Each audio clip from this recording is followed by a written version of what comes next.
দেশের রাজনৈতিক অঙ্গন আবার অস্থির হয়ে উঠছে। নির্বাচনের আগে ৪ দফা দাবিতে যুগপৎ আন্দোলনের ঘোষণা আর তার সাথে সহিংসতার আশঙ্কা, সব মিলিয়ে উৎকণ্ঠায় রয়েছেন ব্যবসায়ী ও শিল্পোদ্যোক্তারা। নতুন বিনিয়োগে খরা, অর্থনৈতিক সূচকের নিম্নমুখী প্রবণতা এসবের সঙ্গে যুক্ত হয়েছে রাজনৈতিক অনিশ্চয়তা। ব্যবসায়ীরা বলছেন, অর্থায়ন সংকট, উচ্চ মূল্যস্ফীতি আর রাজস্ব আদায়ের ধীর গতি দেশের অর্থনীতিকে বহুমুখী সংকটে ফেলছে।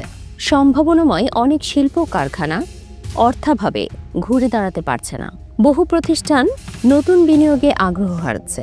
এই পরিস্থিতি অর্থনীতির জন্য বড় ধরনের বিপদ ডেকে আনতে পারে বলে আশঙ্কা করছেন অর্থনীতিবিদরা।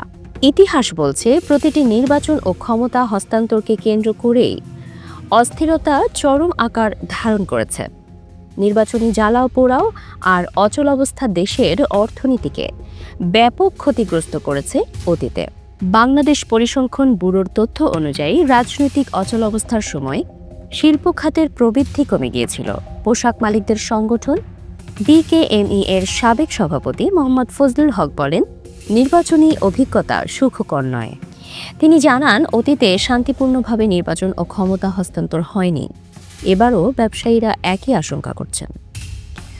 অর্থনীতিকে সচল রাখতে রাজনৈতিক স্থিতিশীলতা জরুরি। ব্যবসায়ী অর্থনীতিবিদদের মতে, শান্তিপূর্ণ নির্বাচন ছাড়া দেশের অর্থনৈতিক প্রবৃদ্ধি বড় ধরনের ধাক্কা খেতে পারে।